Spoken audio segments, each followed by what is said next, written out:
ठाकुर जी उत्सव करते करते एक दिन ठाकुर जी बोलेंगे भैया कौन सा कोई जन्मोत्सव मना रहा होगा, कोई वर्षगांठ मना रहा होगा। बोले नहीं नाथ, आपकी प्राप्ति का महोत्सव मना रहा है, आप इस दिन इसको मिले थे।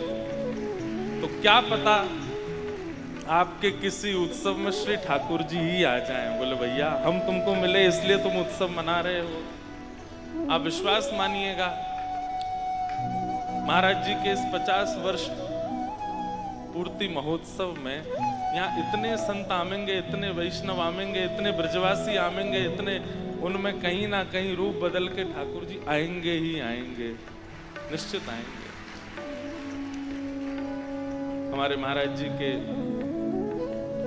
इस उत्सव में हम तो बस महाराज जी से प्रार्थना करेंगे, महाराज जी आपका 100वां उत्सव हो उसमें भी हमको ही बुलाइएगा। वो बात अलग है कि तब हम कैसे होंगे और आप तो ऐसे ही होंगे।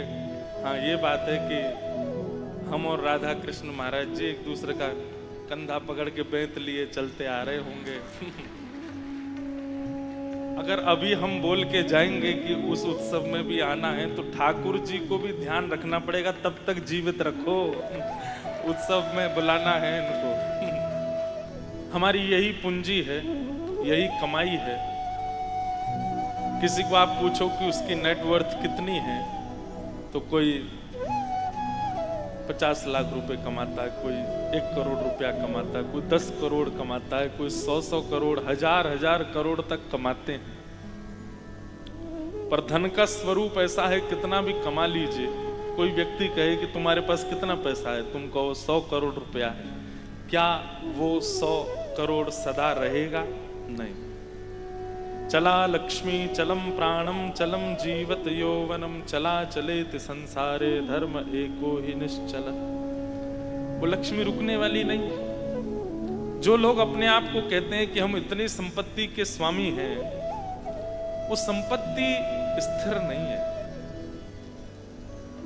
पर हमसे अगर आप पूछें कि आप कितनी संपत्ति के स्वामी हो तो हम एक बात बड़े आनंद से कह सकते हैं कि स्थिर संपत्ति है हमारे पास, और वो है ऐसे हरिजन संत जनों का आशीष और प्रेम। ये सदा स्थिर रहेगा हमारे पास, ये कभी अस्थिर नहीं हो सकता। सबसे बड़ी कमाई ही यही है। कभी कभी गिनती किया कीजिए, आपने कितने वैष्णव संत भक्तों के दर्शन किए अपने जीवन में। जोधपुर में इतने महापुरुष आते हैं, आपका स्वरूप स्वभाव ऐसा होना चाहिए जैसे पता चले कि कोई महापुरुष पधारे हैं तो आप चाहे एक झलक ही देखो उनकी, जाके देखो जरूर और उसको भी अपनी गिनती में रखो। कहीं कहीं ऐसा ना हो यमराज आपसे कभी अंत काल में पूछ पड़े जीवन भर क्या किया। भजन तो बहुतों ने किया, यज्ञ तो बहुतों ने किया, भंडारा तो बहुतों ने किया, दान पुण्य तो बहुतों ने किया, हमने क्या किया? बोले हमने केवल महापुरुषों का दर्शन किया। इतने रजिस्टर्ड तो हमारे पास लिखे हुए हैं कि इतनों के दर्शन हमने किए हैं। आपकी इस अलौकिकता पर, आपकी इस नवीनता पर हो सकता है कि यमराज रीझ जाए और रीच करके नरक का द्वार ना खोल के, वैसे तो खुलेगा नहीं, इतने महापुरुषों के दर्शन तो नरक तो जाना ही नहीं पड़ेगा, लेकिन यमराज से भेंट सबको करनी पड़ती है मृत्यु के बाद। वही आगे का रास्ता बताते हैं। तो कहीं वो आपकी इस अलौकिकता पर कि इतने महापुरुषों के दर्शन हुए आपको, और दर्शन का फल तो यही है, सेवा का फल क्या होगा वो तो बहुत ऊंची बात है। श्रीमद् भागवत के प्रथम स्कंद में श्री सुखदेव जी महाराज यही बात कहते हैं। श्री परीक्षित जी महाराज श्री सुखदेव जी से यही बात कहकर के अपनी बात की पूर्ति करते हैं कि महाराज, जिन संतों का केवल स्मरण मात्र, येषाम संस्मरणात् पुंसाम, जिनका घर बैठ के स्मरण करने मात्र से हम पवित्र हो जाते हैं। भारत के ऐसे कई महापुरुष हैं और लगभग महापुरुष हैं। आप नित्य कुछ ना कीजिए, केवल सुबह स्नान आदि करके हाथ जोड़ करके और सब संतों का स्मरण कर लो। हमारे पूज्य श्री बड़े राम द्वारा वाले महाराज जी को बारंबार प्रणाम। बस स्मरण कर रहे हैं अपने घर बैठ के। श्री खेड़ापा वाले पूज्य महाराज जी को प्रणाम, सुदामा कुटी वाले महाराज जी को प्रणाम, हरिद्वार वाले महाराज जी को प्रणाम, मलुकपीठ वाले महाराज जी को प्रणाम, रमन रेती वाले महाराज जी को प्रणाम। सबको आप केवल केली कुंज वाले पूज्य प्रेमानंद जी महाराज को प्रणाम, सबको प्रणाम। लो, सबका प्रणाम आप नेत्र बंद करके करते हैं, उसी से ही आप अपनी चित्त में परिवर्तन देख लेंगे। कितनी शुद्धता, कितनी निर्मलता आने लगेगी। और एक बात कहें, सुबह सुबह तो स्मरण करना ही चाहिए, पर मैं एक बात निवेदन करता हूं कथा में कि जब दोष उत्पन्न होता दिखाई देता हो चित्त में, जैसे कोई काम ऐसा हुआ जो अनुचित है, क्रोध आ रहा है, और जैसे ही क्रोध आने लगे तुरंत नेत्र, बड़े राम द्वारा वाले महाराज जी को प्रणाम। जैसे ही क्रोध उत्पन्न होने लगा और आपने संतों का स्मरण किया, आप अनुभव कीजिएगा आपका क्रोध शांत हो जाएगा। लोभ उत्पन्न हुआ, काम उत्पन्न हुआ, मोह उत्पन्न हुआ, और उसी क्षण भाई बुखार आने पर दवाई लो तो बुखार उतरता है ना। वैसे रसायन तो रोज ही लेना चाहिए, लेकिन आपदा आने पर, आपत्ति आने पर तुरंत उसका यदि व्यवस्था कर दी जाए तो उसका प्रभाव विशेष होता है। तो केवल स्मरण करने मात्र से यह संभव है, तो सोचो जिनका आप स्मरण करते हो उनका दर्शन मिल जाए, उनकी सेवा मिल जाए, उनकी वार्ता सुनने को मिल जाए। तो श्री परीक्षित जी महाराज कहते हैं, किम पुनर्दर्शन स्पर्श पाद शौचासनादि, उसी क्षण जिनका स्मरण आज तक किया था उनका केवल दर्शन, स्पर्श और उनका श्रवण प्राप्त हो जाए तो जीवन भर के जितने आर्त हैं उसी समय नष्ट हो जाते हैं। यदि भगवान ना करे उस समय यदि अंतिम श्वास निकल जावे तो निश्चित है कि भगवत धाम की प्राप्ति संभव है। स्मरण में इतनी शक्ति है तो दर्शन में कितनी शक्ति होगी, स्पर्श में कितनी शक्ति होगी। तो ऐसे ऐसे महापुरुष यहाँ विराजमान हैं जिनका केवल स्मरण मात्र पवित्र कर देता है। उनका आप सबको दर्शन हो रहा है, उनके आप सबको वाणी श्रवण का लाभ प्राप्त हो रहा है, सब प्राप्त हो रहा है। ये हमारा सौभाग्य है। तो नवदा भक्ति महोत्सव 9 दिन तक चलेगा महाराज जी, 9 दिन तक चलने वाला है। उसमें प्रारंभ की 3 दिन की सेवा दास को प्राप्त हुई है। महाराज जी के उत्सव में और तो क्या प्रदान करें, बस वाणी से कुछ हरि नाम संकीर्तन सुना देंगे। महाराज जी हम पे तो यही है, खर्च न खूंटे, बाईसा कहती है ना कि ये तो ना खर्च होता है लेकिन दिन दिन बड़ो शोभाए, पायो जी मैंने राम रतन धन, यही है हमारे पास। तो महाराज जी को कोई स्वर्ण दे रहे होंगे, कोई चांदी दे रहे होंगे, कोई दुनिया भर के आभूषण आहार दे रहे होंगे, हम तो महाराज जी केवल कथा रत्न आपके इस 50 वर्ष पूर्ति महोत्सव में दे करके जा रहे हैं, जहां 9 प्रकार श्रीमद् भागवत में श्री प्रहलाद जी महाराज भक्ति प्राप्ति के, भगवत प्राप्ति के कहते हैं। कृष्ण नाम जो बोलता है ना उसको नजर लगती नहीं है, क्योंकि स्वयं कृष्ण ही हैं जो उनको भजने वाले, उनको बोलने वाले, उनको हृदय में धारण करने वाले को नजर कैसे लग सकती है। तो इसलिए बिल्कुल आप चिंता मत करना हमारी, आप लोग तो कथा सुनो। नवधा भक्ति वर्षों से इस विषय को लेकर के कितने प्रवचन होते आए हैं और सदा चलते रहेंगे, पर परिवर्तन की स्थिति का अनुभव नहीं होता, क्योंकि हम श्रवण तो करते हैं लेकिन बाकी की जो भक्तियां हैं उसमें हमारी स्थिति कम रह पाती है। सबसे बड़ी बात है जीवन में लागू नहीं करते हम। मतलब हमारी भक्ति कैसी है पता है? कोई मरीज डॉक्टर के पास गया और उसने अपना रोग बताया तो डॉक्टर ने उसको औषधि दी, औषधि का नियम बताया, सुबह पाना है, भोजन के बाद पाना है, रात्रि सोने से पहले पाना है, दूध से पाना, शहद से पाना है, गर्म पानी से लेना, आदि आदि सब।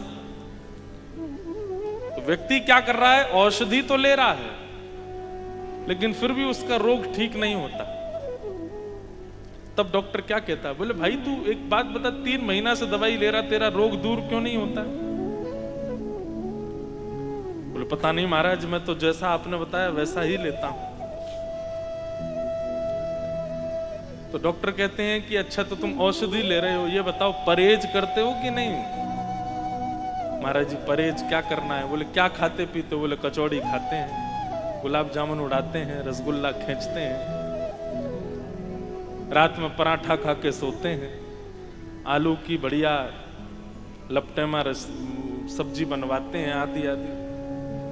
डॉक्टर चरण छुएगा, बोले भैया तू कितनी भी औषधि ले, परहेज नहीं करोगे तो फिर स्वस्थ कैसे होगे? आज एक बात है कि आज लोग भक्ति तो करते हैं, नाम जप तो करते हैं, तिलक भी लगाते हैं, कंठी भी पहनते हैं, लेकिन परहेज नहीं करते, परहेज नहीं।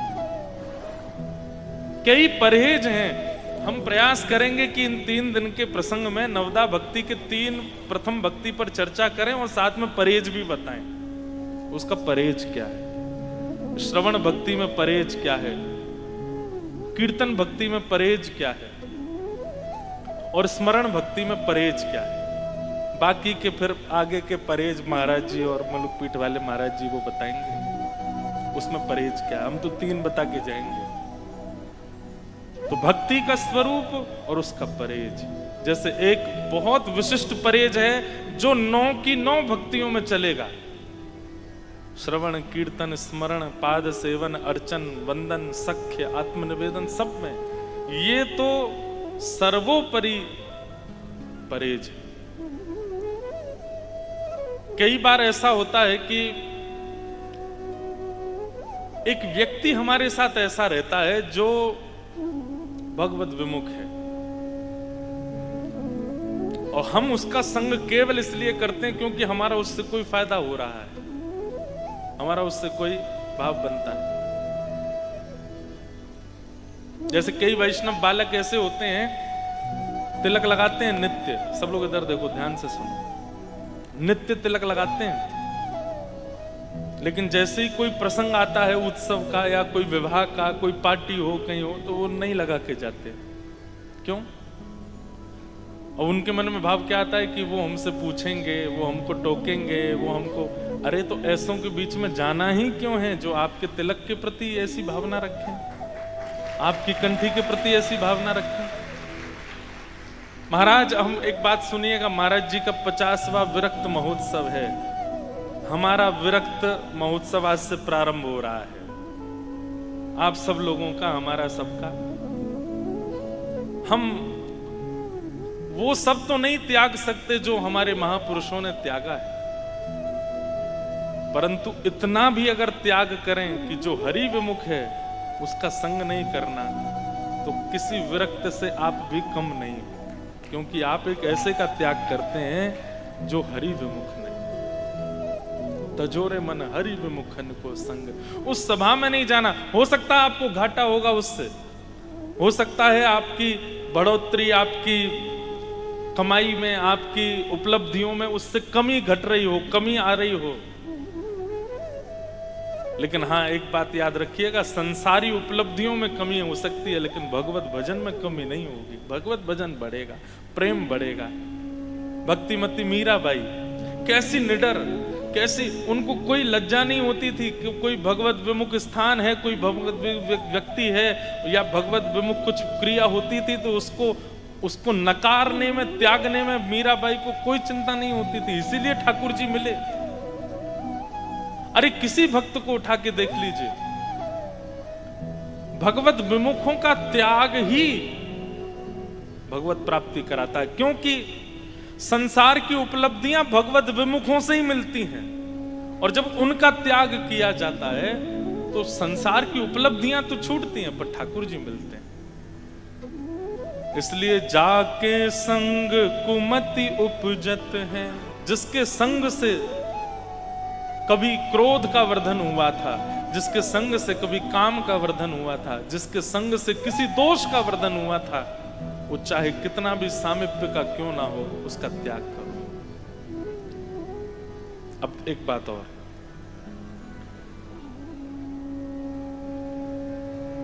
त्याग भी दो प्रकार के होते हैं।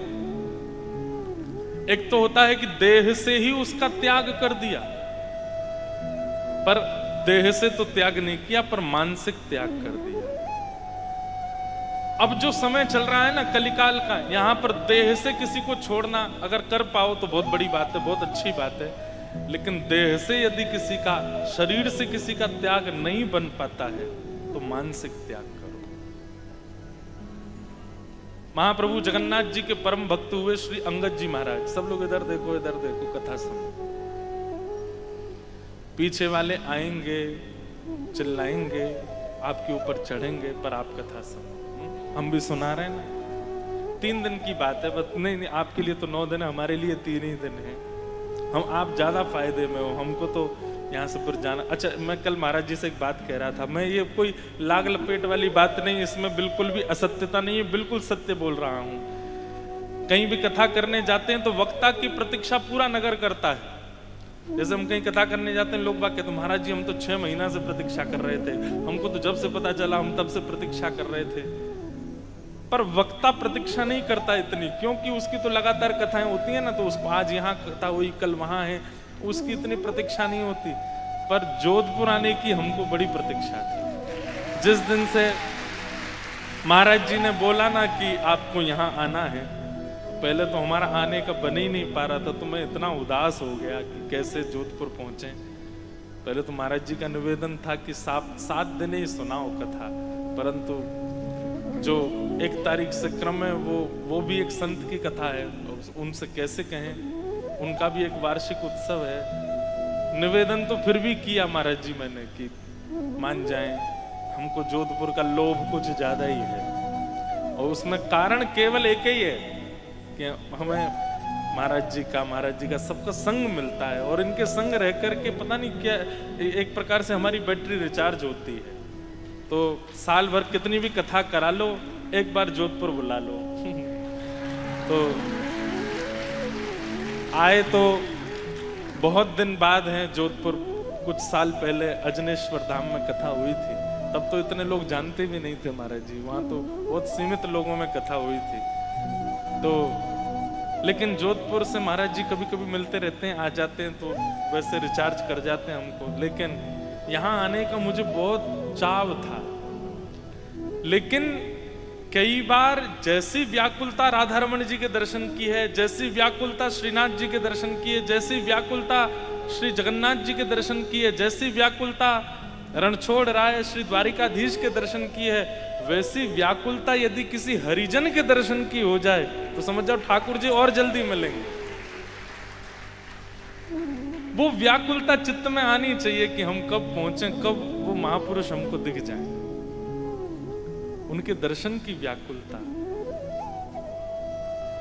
तो वैसे ही हम व्याकुल थे यहाँ आने को, महाराज जी से मिलने को, हमारे महाराज जी के दर्शन करने को।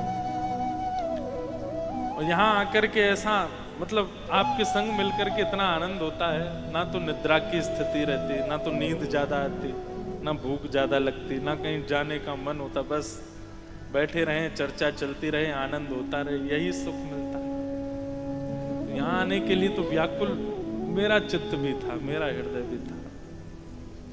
तो आप सब ज्यादा फायदे में हो कि 9 दिन का आपको ये संग मिल रहा है, इसमें एक दिन भी छोड़िएगा नहीं। खूब संख्या में आइएगा, खूब आनंद लीजिएगा, खूब संतों के दर्शन कीजिएगा, और जितने संत आपकी दृष्टि में आते जाएं उतनी नंबर चढ़ा दीजिएगा। इतने और हो गए हमारे, इतने दर्शन हो गए, और रोज की स्मृति का वो क्रम बना लीजिए। तो सबसे पहला परहेज क्या है? तजोरे मन हरि विमुखन को संग। जो हरि विमुख करते हैं, जिनके वजह से चित्त में दोष उत्पन्न होता है, उनका त्याग करो। और देह से नहीं त्याग कर सकते, शारीरिक त्याग नहीं कर सकते, तो मानसिक त्याग करो, मन से छोड़ो। मन से त्याग का मतलब क्या होता है? हमारे महाप्रभु जगन्नाथ जी के मैं चरित्र सुना रहा था, कई बार कथाओं में आपने सुना भी होगा। अंगद जी महाराज का चरित्र आता है। अपनी पत्नी से बहुत प्रेम करते थे, पर ठाकुर जी के प्रति कोई भाव नहीं था।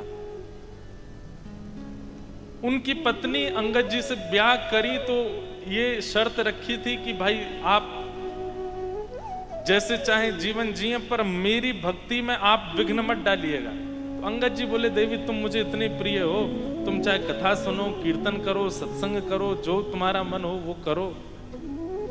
सब लोग इधर देखना, हाँ ध्यान से सुनना। तो मैं देखूं तो आपका देखना जरूरी नहीं है। तो महाराज जी कहां देख रहे हैं, कौन आया, आप मत देखो, आप तो यहीं देखो। अंगद जी की पत्नी ने कहा कि देखिए आप चाहे जो कीजिए, पर मेरी भक्ति में विघ्न मत डालिएगा। अंगद जी इतना प्रेम करते थे अपनी पत्नी से, बोले देवी तुम चाहे कथा सुनो, कीर्तन सुनो, तुम जो चाहो वो करो, हम तुमको कभी नहीं रोकेंगे, पर हमसे मत कहना कि तुम भी सुनो। पत्नी भी कभी पति से नहीं बोलती थी कि आप चलिए कथा में सत्संग कीजिए। वो अपना राजपाट संभालते थे, एक राजा के यहाँ पर मंत्री थे, सब अपना देखते थे। वो पत्नी रोज कथा सुनना, कीर्तन में जाना सब करती थी। एकादशी का दिन तो एक महापुरुष थे, उन्होंने ऐसा नियम बनाया कि हर एकादशी को किसी वैष्णव के घर पर ही सत्संग होता था, और उसमें वैष्णवों की लाइन लग जाती थी कि अगला हमें कौन सी एकादशी मिलेगी। तो अंगद जी की पत्नी भी सोचती तो थी कि सबके यहाँ संत जन जाते हैं, कभी ऐसा अवसर मिले मेरे घर भी सत्संग हो, संत जन पधारें। पर ये चाव होता है, ये भक्ति की एक स्थिति है कि किसी महापुरुष को देख करके आपके चित्त में ये भाव आता है। भले ही वो महापुरुष आ नहीं पाते हो, उनसे हट नहीं करना चाहिए, वो नहीं आ पाए, वो उनकी इच्छा है। वो जब आपका ऐसा भाव होगा, आपके ठाकुर जी चाहेंगे तो वो आएंगे, चाहे जैसे भी आए, पर आपको हट नहीं करना चाहिए। इच्छा रखनी चाहिए, हट नहीं करना चाहिए। कई लोग हट करते हैं। एक जगह महाराज जी अभी कथा थी, तो वहां के एक वैष्णव आए, महाराज जी मेरे घर आओ। मैंने कहा हम कैसे आए, सब जगह का बन गया क्रम, यहाँ जाना वहां जाना, गौशाला। ये भी होता है कि जब कहीं नगर में जाते हैं तो पहले वहाँ के मंदिरों को, वहाँ के गौशाला को, वहाँ के संतों के स्थान को प्रायोरिटी देते हैं, वहां चले जाएं।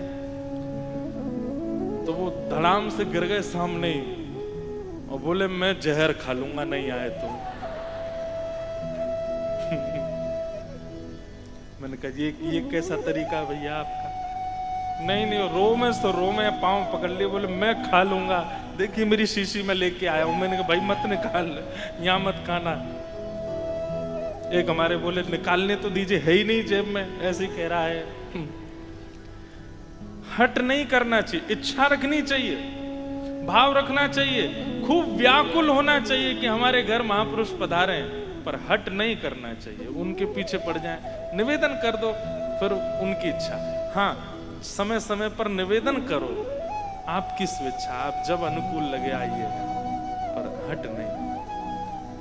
तो अंगद जी की पत्नी को भी मन में हुआ कि मेरे घर भी संत महापुरुष पधारे, सत्संग हो, आनंद होगा। संतों से निवेदन किया तो संतों ने कहा ठीक है, तो अगले महीने की उस एकादशी पर हम आपके यहाँ आएंगे। वो तो इतनी प्रसन्न हो गई, अभी से लग गई तैयारियों में। अंगद जी सुबह चले जाते थे, शाम को आते थे लौट करके। वो एकादशी का दिन आया, खूब सारे संत पधारे, वैष्णव पधारे, कथा कीर्तन चल रहा है। घर का वातावरण किसी तीर्थ से कम नहीं लग रहा था। और अंगद जी की पत्नी इतनी भाव में आ गई, वो तो जब से संत आए तब से रो ही रही है।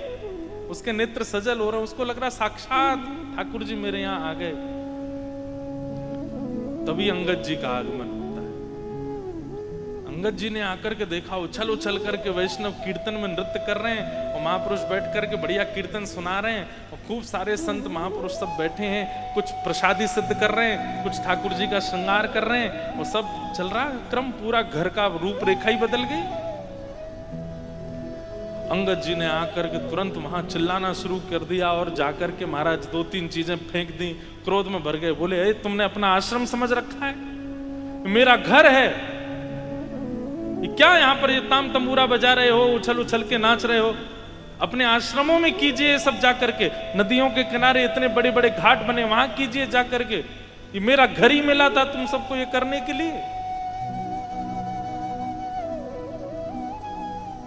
धीरे धीरे वैष्णव क्षमा मांग करके वहां से जाने लगे। अंगद जी की पत्नी दूर खड़ी देख रही थी, बार बार जाके, ऐसे तो मत कीजिए, इस प्रकार का व्यवहार तो मत कीजिए। पत्नी शांत हो गई। वैष्णव का ये स्वभाव होता है, वो विवाद से बचेगा, विवाद में नहीं पड़ता। कई लोगों की ऐसी रुचि होती है महाराज जी, जैसे विवाद कहीं हो जाता है ना, दो लोग लड़ जाएं यहाँ पे, तो वो उठ के पहले भागेगा सुनने के लिए क्या चल रहा है, और फिर उसमें किसने कितना किसको कहा क्या, वो निर्णय अपने मन में कर लेता है। इसमें तो दो मुक्का मारने चाहिए, नहीं मारे तो तेने तो तेरी जगह में होता, ऐसा करता। विवाद में बहुत रुचि होती कई लोगों की, पर वैष्णव का स्वरूप कैसा, कोई उससे विवाद भी करता है ना, वो अपनी हार मान करके, भैया तुमको जो उचित लगता हो वो करो, तुमको जीत चाहिए जीत लो, तुमको प्रॉपर्टी चाहिए ले जाओ, तुमको धन चाहिए ले जाओ, हमको अकेला छोड़ो। विवाद में पड़ता नहीं। अंगद जी की पत्नी शांत हो गई। जब सब महापुरुष वहां से चले गए, सब कुछ शांत हो गया, एक रात्रि तक कोई वार्ता नहीं हुई। दूसरे दिन अंगद जी तो बिल्कुल सहज भाव में अपनी पत्नी के पास गए, देवी आज बाल भोग नहीं पवाया। पत्नी ने मुख ढक लिया, बाल भोग लेकर के आई, पधरा दिया। आज तक कभी मुख ढका देखा नहीं था उसका। पूरा दिन हो गया पूछते पूछते, पर वो शांत मौन हो चुकी थी। रात्रि में पूछने लगा, आप ये कैसा व्यवहार कर रही हो, ऐसा मुख क्यों ढक लिया तुमने? बोले देखिए, विवाह तो आपसे हुआ मेरा, 7 फेरे आपके साथ लिए मैंने, मेरे पिता ने कन्यादान आपके हाथ में किया मेरा, उसका निर्वहन तो मैं करूंगी कि मैं अपना पातिव्रत धर्म निभाऊंगी। आपको भोजन पवाना है, आपकी जो जो उपयोगिता उनकी पूर्ति करना, ये मेरा धर्म है, वो मैं करूंगी। पर क्योंकि आपने एक वैष्णवों का अपराध किया है, इसलिए एक नियम तो मैं धारण करूंगी, और वो ये कि अब जीवन में आपको अपना मुख नहीं दिखाऊं। जब जब मेरे सामने आप आएंगे घूंघट कर लूंगी, आपको छोड़ के जाने वाली नहीं हूं, मैं रहूंगी साथ में, सब करूंगी, अपना पातिव्रत धर्म निभाऊंगी। लेकिन इसी को कहते हैं देह से त्याग ना करना, मन से त्याग देना।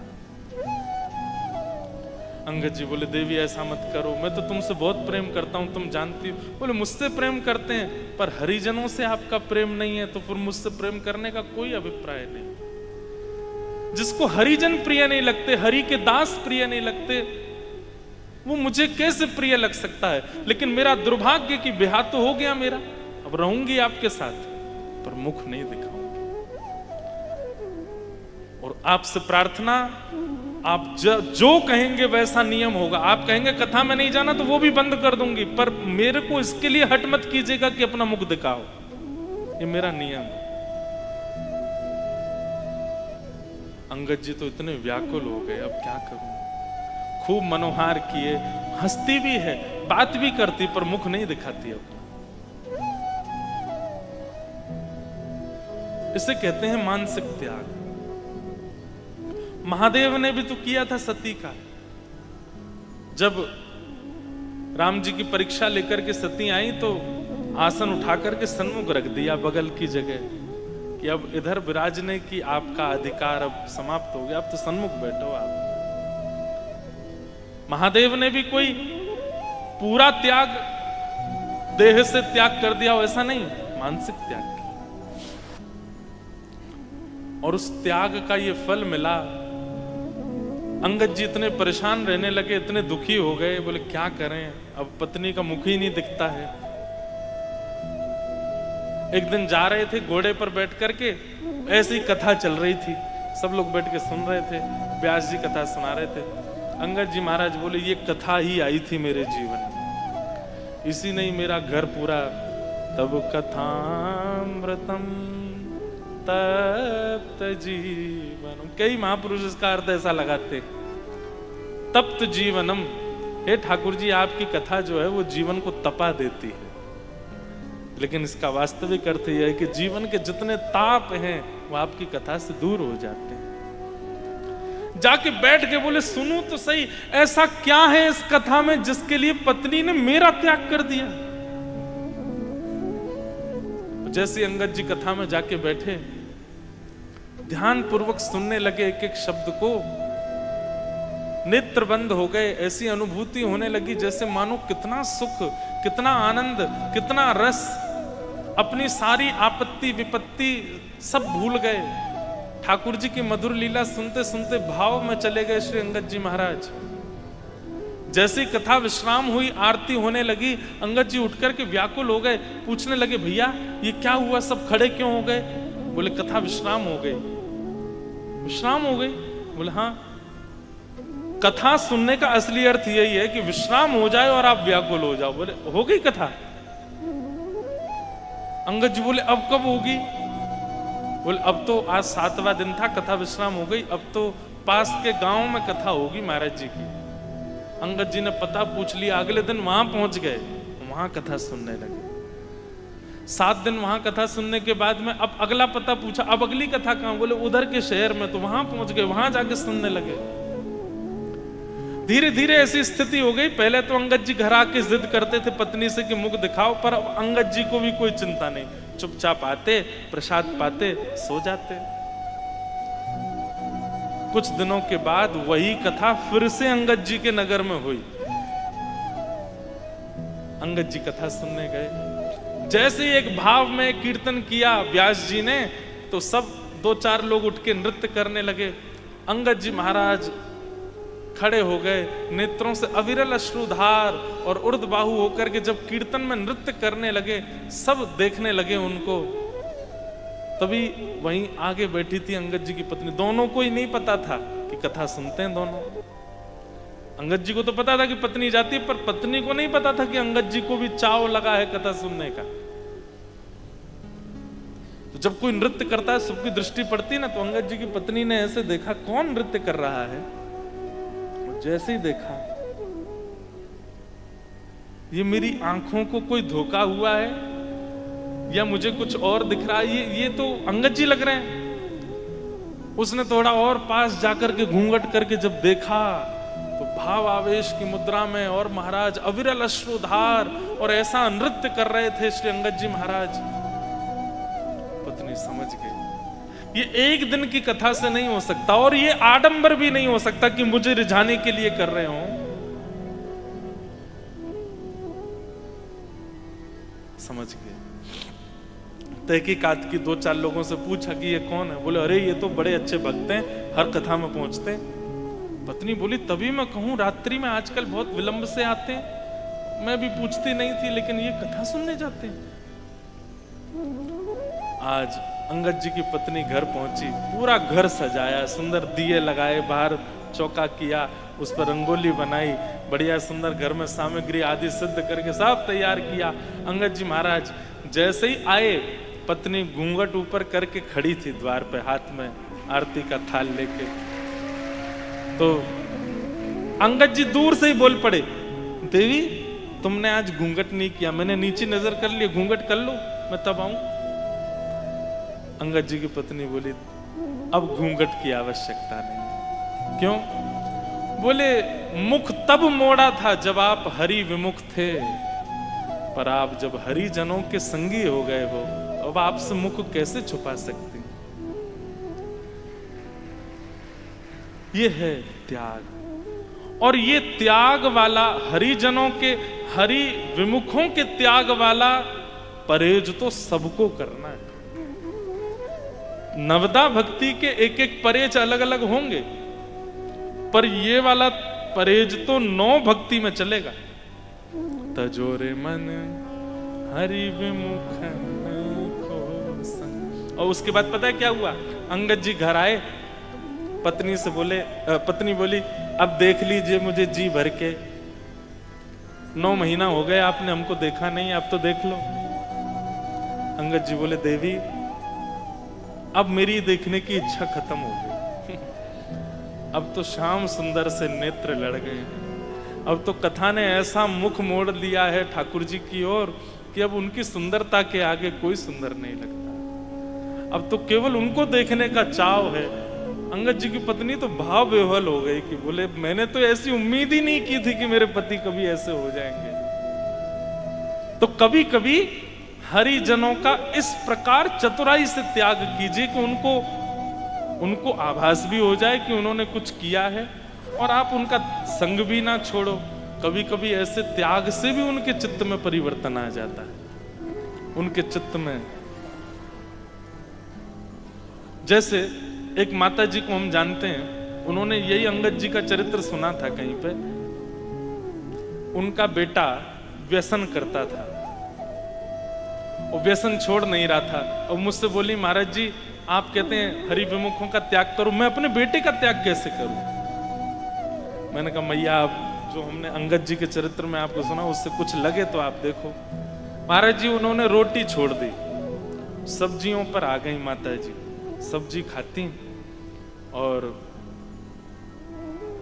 बेटे ने एक दिन पूछा, पत्नी ने भी कहा बोले माता जी रोटी नहीं खाती। बेटे ने एक दिन पूछा माँ क्या बात है आप रोटी नहीं खाती? कोई नहीं, कुछ नहीं। बेटे को बताया नहीं, छोड़ दिया बस। कई लोग होते वो ढिंडोरा पीट देते पूरे नगर में, हम चप्पल छोड़ रहे हैं, हम तो पहनते ही नहीं ना, हम तो सब त्याग कर दिया हमने, पर ढिंडोरा नहीं पीट रहे। माता जी ने खाया, तो बेटे ने जाके पूछा माँ आप रोटी नहीं पाती? मुझे बता रही थी गृहिणी, क्यों नहीं पाती? लाला तुझसे 1000 बार कहा तू व्यसन छोड़ दे, तू नहीं छोड़ता, इसलिए मैंने ही अन्न का त्याग कर दिया। अब जब तक तू व्यसन नहीं छोड़ेगा तब तक अन्न नहीं सेवन करूंगा। बेटे ने विचार किया मेरे लिए मां से बढ़ के व्यसन है, उसी दिन व्यसन का त्याग कर दिया, और मां ने उसी दिन से रोटी खाना प्रारंभ किया। बेटे ने फिर व्यसन किया नहीं। फिर वो आई माता जी, उन्होंने मुझे बताई ये बात, बोले महाराज जी अब ठीक है, बेटा ने व्यसन छोड़ दिया, मैंने भी रोटी शुरू कर दी।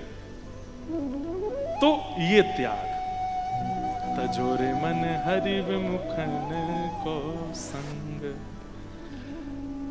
ऐसा तो हो ही नहीं सकता कि हम मेरे से लेके आप तक के परिवार में कोई ऐसा नहीं हो जो हरि विमुख ना होगा। हम सबके स्पर्श में आने वाला, संपर्क में आने वाला प्रत्येक दिन का एक व्यक्ति ऐसा है जो हरि विमुख है।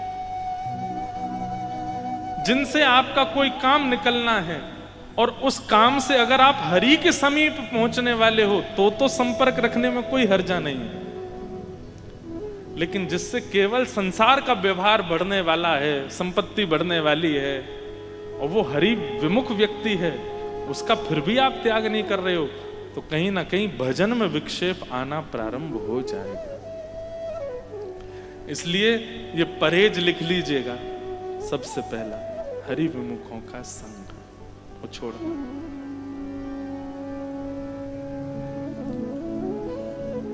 नवदा भक्ति पर हम लोग चर्चा करें, 3 भक्ति की भाव हमको सुनाने हैं। तो श्रवणम कीर्तनम विष्णु, स्मरणम पाद सेवनम, अर्चनम वंदनम दास्यम, सख्यमात्म निवेदनम। तो श्रवणम, कीर्तनम और स्मरणम, ये 3 दिन हम इन तीनों पे चर्चा करेंगे। इन 9 भक्तियों के 9 आचार्य बताए गए कि 9 भक्तियों को किन किन आचार्यों ने किया। उन आचार्यों का यदि हम पालन करेंगे तो ये 9 भक्ति हमारे चित्त में भी आ जाएगी। सबसे पहली भक्ति कौन सी है?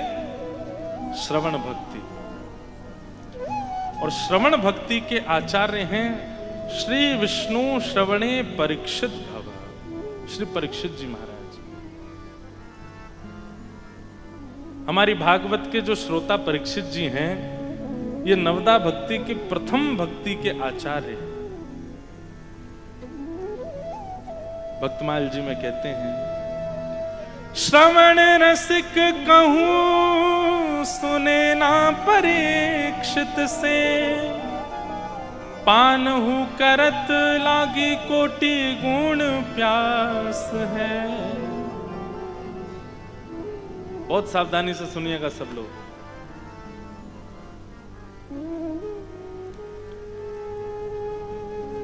कैसे श्रोता हैं श्री परीक्षित जी महाराज?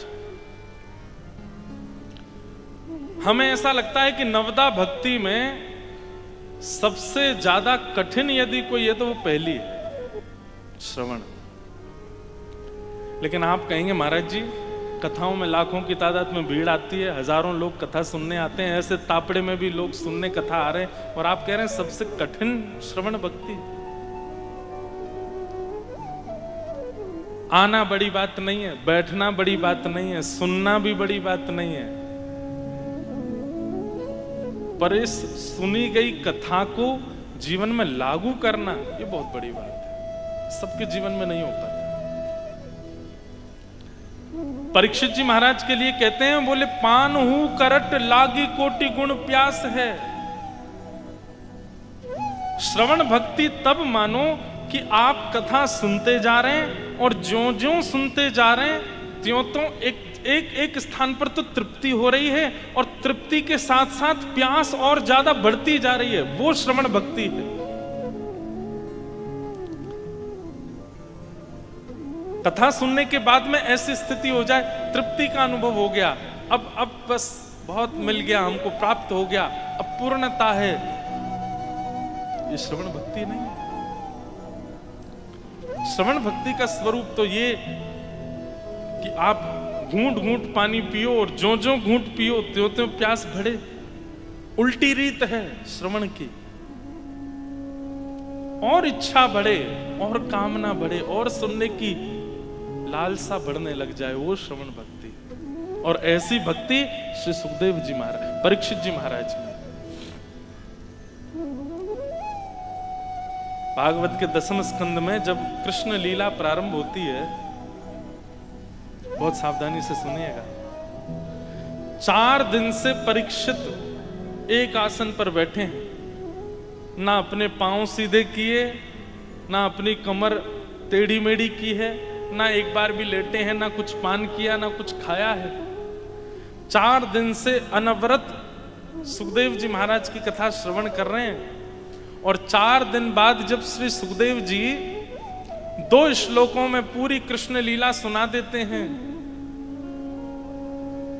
मथुरा में जन्म हुआ, गोकुल में ये लीला की, वृंदावन में ये लीला की, गोवर्धन पर्वत धारण किया, कालिया नाग का मर्दन किया, कंस वध करके भगवान ने जरासंध के साथ युद्ध किया, रण छोड़ करके द्वारिका चले गए, 16,108 ब्याह किए, महाभारत युद्ध कराया, और भगवान ने अपनी लीला विश्राम करके स्वधाम को चले गए।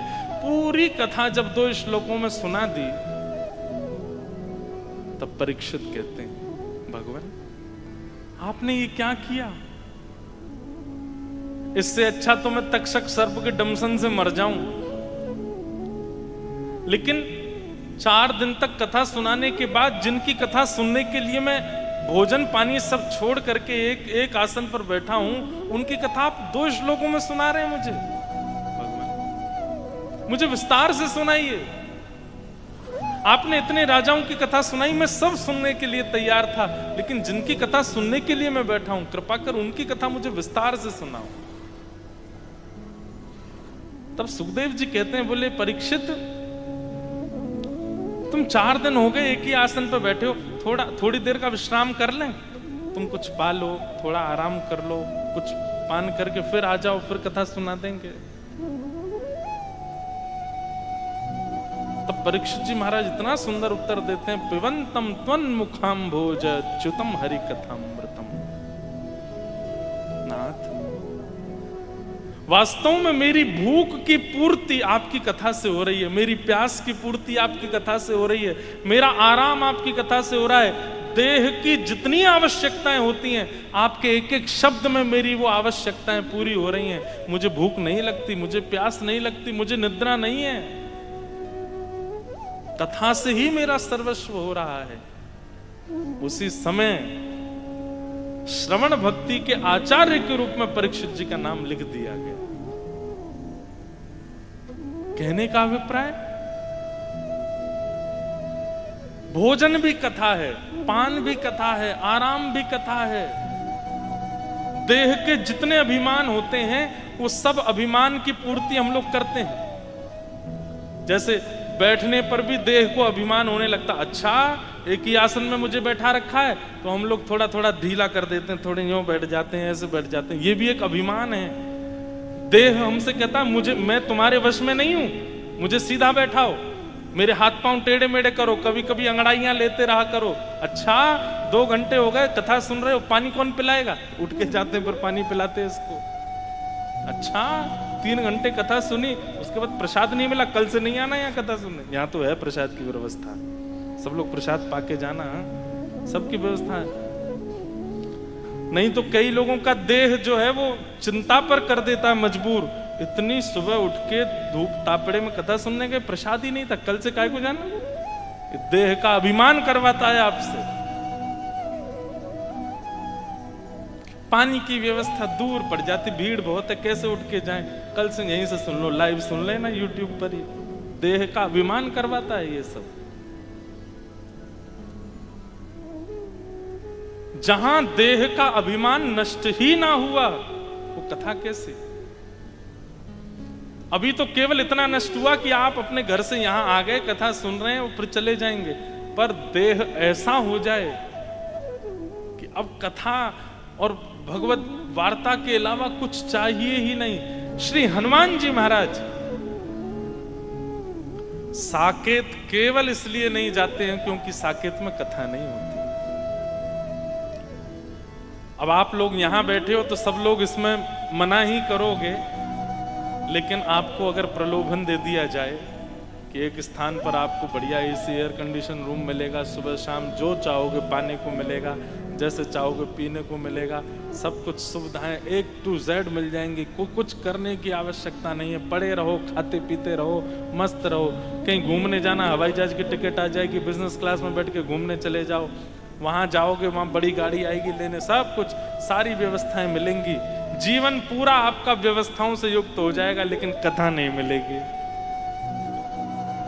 सब राजी हो जाओगे। अभी सब कह रहे नहीं महाराज जी हम नहीं जाएंगे, पर नहीं, सब राजी हो जाओगे।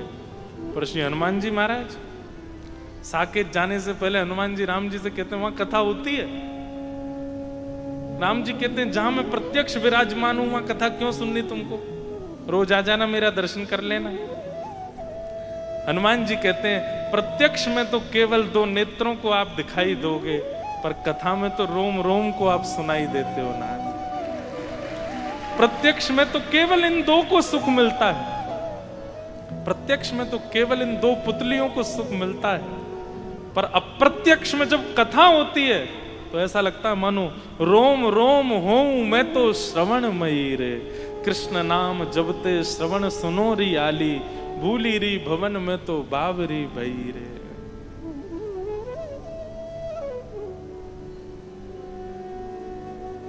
कथा, कथा के प्रति, हरि चर्चा के प्रति, हरि वार्ता के प्रति ऐसी तत्परता सुखदेव जी में देखी जाती है और परीक्षित जी में देखी गई, इसलिए उनको श्रवण भक्ति का आचार्य बताया गया। भोजन त्याग दिया, निद्रा त्याग दी, आराम सब छोड़ दिया कथा के आगे, कथा सर्वस्व है। ये श्रवण भक्ति के आचार्य। अब मन में एक भाव आया था कि आचार्यों पर चर्चा करेंगे कि नवदा भक्ति के आचार्य कौन हैं, और फिर उसके बाद नवदा भक्ति के देवता कौन से।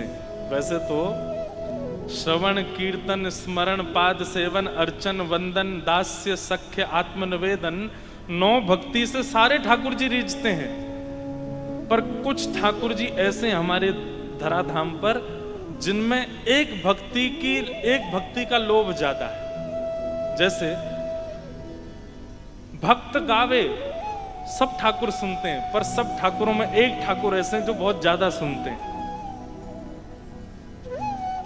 तो नवदा भक्ति में नवदा भक्ति के भक्तों की चर्चा करेंगे, और उन नवदा भक्ति में एक एक भक्ति से अति प्रसन्न होने वाले एक एक भारत के ठाकुरों की भी चर्चा करेंगे।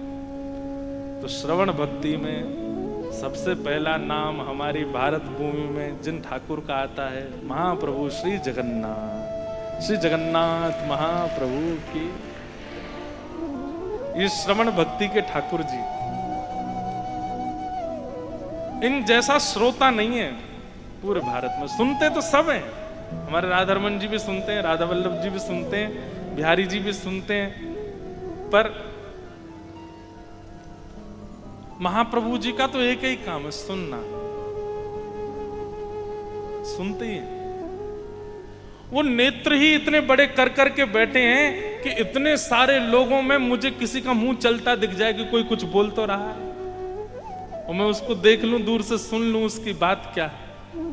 अपनी बात सुनानी हो, कोई नई रचना करी हो, कुछ लिखा हो, कोई कविता लिखी हो, कोई पद लिखा हो, कोई भाव लिखा हो, सबसे पहला किसी को नहीं सुनाना, अपने घर के ठाकुर जी। कोई बात, कोई अंतर नहीं है, वही जगन्नाथ जी हैं, वही घर के ठाकुर हैं, पर फिर भी अपने कक्ष में बैठ करके और महाप्रभु जगन्नाथ जी को स्मरण करके सुनाइए सबसे पहले, क्योंकि महाप्रभु जी सुनते हैं। हमारे कल महाराज जी से चर्चा हो रही थी, हमारे पूज्य पिताजी महाराज के गुरुदेव अनंत श्री विभूषित दास के दादा गुरुदेव श्री गरुणध्वजाचार्य जी महाराज, जगन्नाथपुरी हमारा गुरु घर है, वहीं जीयर स्वामी मठ। महाराज जी एक बात कहते थे, मैंने उनका दर्शन नहीं किया पर उनकी वार्ता सुनी। इतना सुंदर भाव कहते, बोले महाप्रभु जगन्नाथ जी के आंख देखो कैसी बड़ी बड़ी, महाप्रभु जगन्नाथ जी के नाक भी दिखेगी, महाप्रभु जगन्नाथ जी का अधर भी दिखे, पर कान, बोले कान तो ऐसे ढक के रखते हैं, मुफलर सा पहन के रहते हैं महाप्रभु जगन्नाथ जी ऐसे। क्यों? बोले कान छुपा के क्यों रखे हैं ठाकुर जी ने? उसके पीछे इतना सुंदर भाव कहते, महाप्रभु जी बोले कि अरे भैया कोसों दूर से कर्मा बुलाती है और मैं जाता हूं, और जब मैं लौट के आता हूं तो ये घर में दो लोग और बैठे हैं ना, बलभद्र सुभद्रा, ये मुझे टोकते हैं, किसके यहां जाते हो आप? अरे वो तो ऐसी है, वो तो ऐसा है, वो तो ऐसा प्रसाद बनाता है, वो तो ऐसे रहता है। अरे आप उससे मिलने गए थे? ये उसके पुराने सारे कुकर्म ढूंढ ढूंढ के मुझे बताते हैं। और दूसरी बात कहते हैं कि जब ठाकुर जी जाते हैं किसी भक्त के पुकारने पर, तो बलभद्र और सुभद्रा जी ठाकुर जी कहते हैं, ए जगन्नाथ जी कहां जा रहे हो? तो ठाकुर जी सुनते नहीं है, चले जाते। बलराम जी कहते हैं, आन दे आए बताऊंगा आज।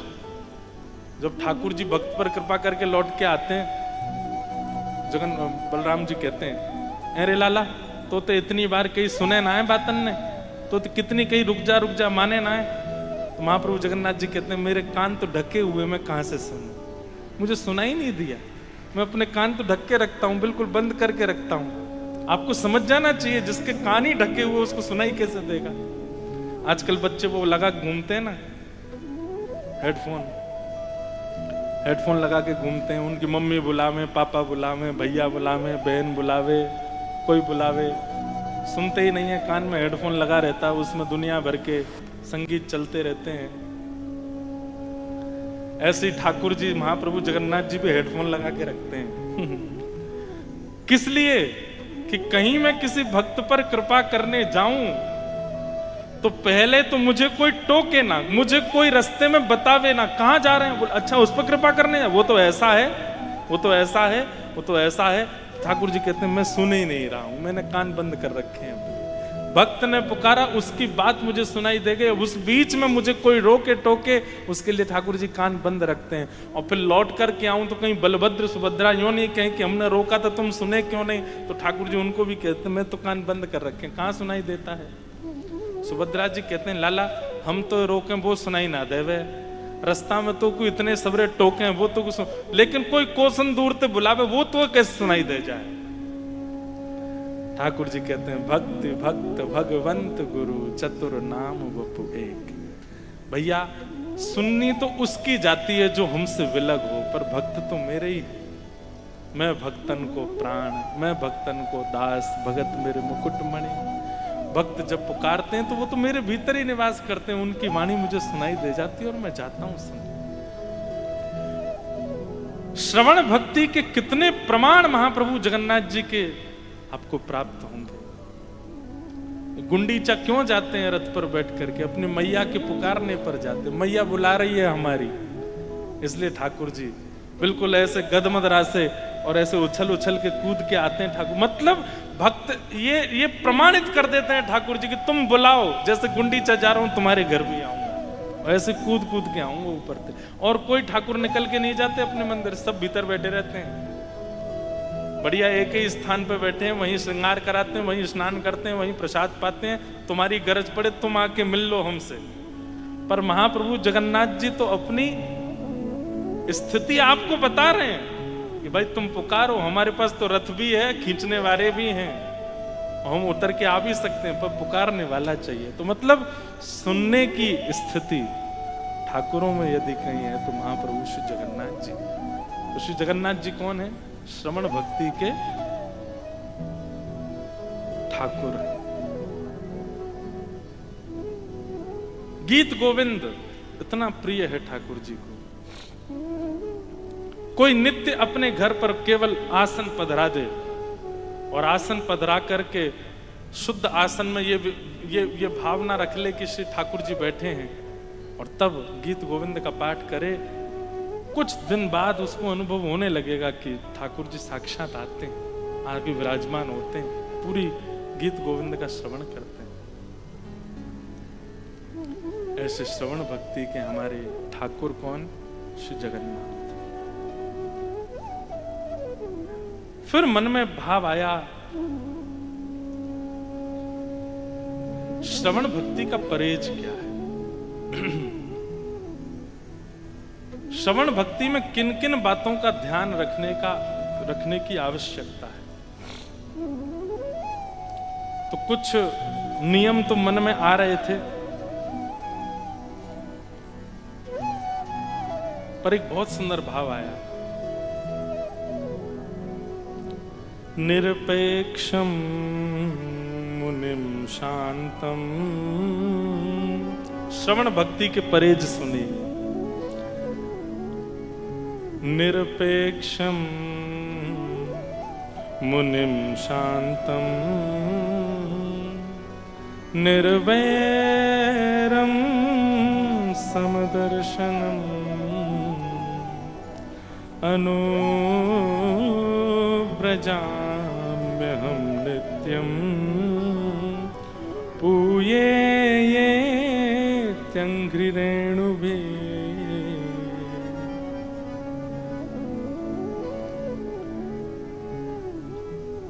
श्रवण केवल सुनने से काम नहीं चलेगा, उसके साथ में परहेज भी करना है। और इसका परहेज क्या है? अगर कोई व्यक्ति श्रवण करता है तो निरपेक्षम, उसके मन में किसी के प्रति उपेक्षा की भावना नहीं है। भाई श्रवण से सीखा जाता है ना। अगर कोई सीखता नहीं है, केवल सुनता है और जैसा था वैसा ही रहता है, तो उसने क्या श्रवण किया? कथा उसे मानिए कि आप यहां 9 बजे आए और जब 1 बजे यहां से जाएं तो 9 बजे जो आया था वो 1 बजे लौट करके नहीं गया, 1 बजे कोई और गया लौट करके। और एक बात हम आपको बहुत स्पष्ट रूप से कह दें, दुनिया में कितने भी नियम बनाने हों और कितने भी असद व्यवहारों का त्याग करना हो, उसके लिए सबसे अच्छा स्थान है कथा। कथा में बैठे बैठे, कथा सुनते सुनते अपने विकारों का त्याग करो और नियम का धारण करो। यहीं बैठ करके नियम धारण कर लीजिए कि मुझे ऐसा आगे से करना है। कथा में अगर नियम सोचा होगा तो नियम होगा, और कथा में यदि किसी कुभाव का त्याग किया होगा तो वो छूट ही जाएगा। बाकी आप कितना भी प्रयास कितनी जगह कर लीजिए, अनुभव से बोल रहा हूं मैं, यहां बैठ करके किया गया त्याग हो जाता है और यहां बैठ करके धारण किया गया नियम भी हो जाता है। क्योंकि कथा का, श्रवण भक्ति का एक स्वरूप है कि जब सत्संग होता है, जब प्रवचन होता है, उस समय यहां बैठे जितने लोग होते हैं वो जो मन में विचार धारण करते हैं उसकी पूर्णता करने की जिम्मेवारी ठाकुर जी लेते हैं। वो पूर्ण होगा। निरपेक्षम। अगर आप श्रवण भक्ति करना चाहते हैं तो इसमें परहेज ये होना चाहिए कि फिर कभी किसी की उपेक्षा नहीं हो, किसी की उपेक्षा नहीं। कई बार ऐसा होता है कि जब हम भक्त हो जाते हैं ना तो हम दूसरों की बड़ी उपेक्षा करने लगते हैं। कई बार हम सुबह जल्दी उठ जाते हैं और कोई व्यक्ति हमसे लेट उठता है तो हम उसको ऐसे हीन भावना से देखते हैं। कितने बजे उठे? हम तो 7 बजे उठे, 4 बजे उठ के बैठ गए थे, हम तो घूम आए, परिक्रमा लगाया है, संध्या बंदन कर लिया, ये कर लिया, नियम कर लिया। 7 बजे तक तो हमारे 10 काम हो जाते हैं, तुम अभी तक उठे ही हो। वो बेचारा इतनी आत्मग्लानि में चला जाता है, अरे भैया हमने कोई पाप कर दिया क्या बहुत बड़ा? हाथ वाथ जोड़ता, मैं क्षमा कर दो। उपेक्षा। हाँ, मजाक में मित्रों से तो कुछ भी कहा जा सकता, उसमें कोई दिक्कत नहीं, पर उपेक्षा की भावना से कि हम श्रेष्ठ हैं और ये अश्रेष्ठ है, ये श्रवण भक्ति करने वाले के चित्त में नहीं होना चाहिए। क्योंकि आप श्रवण करते हो, आप कथा सुनते हैं, आपके चित्त में इतना परिवर्तन भी नहीं आया तो क्या सुना आपने? उपेक्षा नहीं। और दूसरा सबसे ज्यादा अनिवार्य परहेज श्रवण भक्ति करने वालों का क्या है? तो कहा गया मुनिम। मुनि शब्द के 2 अर्थ होते हैं। मुनि 2 लोगों को कहा जाता है, मतलब कथा सुनने वाला मुनि होना चाहिए। मुनि 2 जगह सार्थक होता है। पहला मननम मुनि, जो मनन करता रहता है। 1 बजे यहाँ कथा पूरी होगी, 2 बजे से राधा कृष्ण महाराज जी कथा सुने, माऊ पहुंच गए, वहां पे भी जाके सुन रहे हैं। शाम को जैसे 6 बजे महाराज जी कथा पूरी होगी, फिर 7 बजे से यहाँ गिरधर लाल जी के मनोरथ होंगे, फिर यहाँ आ गए। आप कहोगे हाँ महाराज जी घर वाले निकाल के फेंक दें घर से हमको बाहर। सुबह कथा सुनते हो, दोपहर में कथा सुनते हो, रात में फिर जाके उत्सव करते हो, यहाँ क्यों आते हो? रामद्वारा में ही रह लो, वहां पर जाके महाराज जी से कहो यहीं धर लो हमको। कहने का अभिप्राय मनन करता रहे, उसकी बुद्धि। देखिए, श्रोता का काम केवल सुनना नहीं होता। हमारे पूज्य गुरुदेव भगवान एक बात कहते हैं महाराज जी कि व्यास मंच से वक्ता को बहुत ज्यादा विषय का उद्घाटन भी नहीं करना चाहिए। कई बार ऐसा होता है कि एक विषय लिया, उसका इतने प्रमाण दे दिए, इतने उदाहरण दे दिए, इतना उद्घाटन कर दिया, अब श्रोता को बिल्कुल भी परिश्रम करना ही नहीं पड़ा, उसको सारी बात वक्ता ने बता दी। बोले एक बात का उद्घाटन कीजिए, बाकी श्रोता को करने दीजिए। बोले घर जाओ, तुम भी सोचते हुए जाओ इसका और क्या रूप हो सकता है। इसको कहते हैं मनन। हम कथा सुनते हैं पर मनन नहीं करते। मनन एक प्रकार का स्वरूप कैसा है? पचाना। कथा सुनी गई लेकिन पचाई नहीं गई, और जब कोई वस्तु पचती नहीं है तो अपच होकर के वमन होता है। कथा का यदि श्रोता मनन नहीं करेगा तो उसको अपच हो जाएगी। वो कितनी भी कथाएं सुन ले, उसके मुख से कठिनाइयां, उसके मुख से परेशानियां कभी अदृश्य होंगी नहीं, वो सदा दुखी ही दिखेगा। क्यों? कथा से सुनता, मनन नहीं करता। कई लोग होते हैं कथा में बहुत प्रसन्न रहते हैं, कथा से जाते ही वो उदास हो जाते हैं, हताश हो जाते हैं, फिर से संसार के सारे उनको दोष जो हैं वो संक्रमित कर देते हैं। क्यों? मनन नहीं है। मनन, वक्ता भी मनन करता है। पूज्य हमारे राधा कृष्ण महाराज जी, पूज्य हमारे राम प्रसाद महाराज जी, सब महाराज जी बैठे हैं, हमारे सुदामा कुट्टी वाले, सबका मनन चलता रहता है, चिंतन चलता रहता है, सब कुछ ना कुछ विचार करते रहते हैं। जैसे ही मंच पर आते हैं, माइक मिलता है तो अपना विचार उद्घाटित करते हैं। ये विचार ही प्रसन्न रखता है, याद रखिएगा, और विचार मनन से ही आएगा। इसलिए आप जो सुन के जाएं, अब आपका नियम क्या होना चाहिए पता है? आप नवदा भक्ति सुन करके जाएंगे रोज, 3 दिन हमसे सुनेंगे, 3 दिन मलुकपीठ वाले महाराज जी सुनाएंगे, 3 दिन महाराज जी सुनाएंगे। तीनों दिन में आपने यहां जो ग्रहण किया वो तो आपने यहां से श्रवण किया, उसके बाद आपके अपने नोट्स अलग होने चाहिए, अपना मनन अलग होना चाहिए कि श्रवण में एक ये परहेज भी होना चाहिए, कीर्तन में एक ये परहेज भी होना चाहिए, एक एक परहेज आप स्वयं अपने आप लिखिए कि ये परहेज बहुत आवश्यक है। और वो परहेज ऐसा नहीं कि महाराज जी ने कहिए कोई परहेज होना चाहिए तो परहेज लिख दिया, कुछ भी जो मन में आया, नहीं। वो अनुभव से होना चाहिए कि ये परहेज होगा तो ही मन श्रवण भक्ति उचित जाएगी। तो श्रवण भक्ति में दूसरा आवश्यक परहेज क्या है? मन। मनन करो, चिंतन करो। महाराज जी ने ऐसा बताया था, जैसे हमने प्रारंभ में चर्चा की किनकी? अंगद जी की। अंगद जी के विषय में क्या चर्चा की? हरि विमुखों का त्याग। उसमें हमने अंगद जी की पत्नी की बात सुनी। अब खुद विचार करो और कैसे त्याग किया जा सकता है, और ऐसा क्या किया जा सकता है जिसमें पता भी ना चले और त्याग भी हो जाए। ये मनन है। और ये तो मुनि की एक परिभाषा मनन, और मुनि की दूसरी परिभाषा मौन। आप कथा इसलिए सुन पाते हैं क्योंकि आप मौन रहते हैं, और आप कथा का प्रभाव इसलिए धारण नहीं कर पाते क्योंकि यहां से जाते ही बोलने लग जाते हैं। आज की डेट में संसार में मौन दो लोग हैं, एक तो ठाकुर जी और दूसरी जगत जननी गौ माता। ये दो मौन, दोनों मनन करते रहते हैं, मौन रहते हैं। इसलिए ठाकुर जी को गैया अति प्रिय है, क्योंकि स्वयं मौन रह के ठाकुर जी को सुनने के लिए कान खड़े कर रखे हैं। आप बोलो मैं शांत रहूं। ठाकुर जी का हमारे लिए ठाकुर जी मौन क्यों रहते हैं? हम अपनी सुनाने से बाजी नहीं आ रहे, हमारी अपनी सुनानी बंद ही नहीं हो रही है। ठाकुर जी कहें कि भाई तू ही सुना ले पहले, मैं कैसे कहूं फिर अपनी।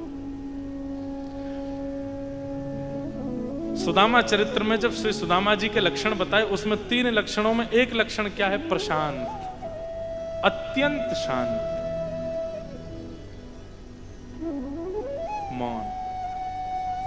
मौन का नियम धारण करो। मौन का नियम धारण करने का मतलब यह नहीं कि पूरे दिन कुछ बोलना नहीं, पर हां अनौपचारिक नहीं बोलना है, जहां जरूरत नहीं है वहां नहीं बोलना है, और जब बोलना है कम शब्दों में बोलना है, सार गर्वित बोलना है, सधा हुआ बोलना है। ये श्रवण भक्ति करने वाले का एक परहेज है।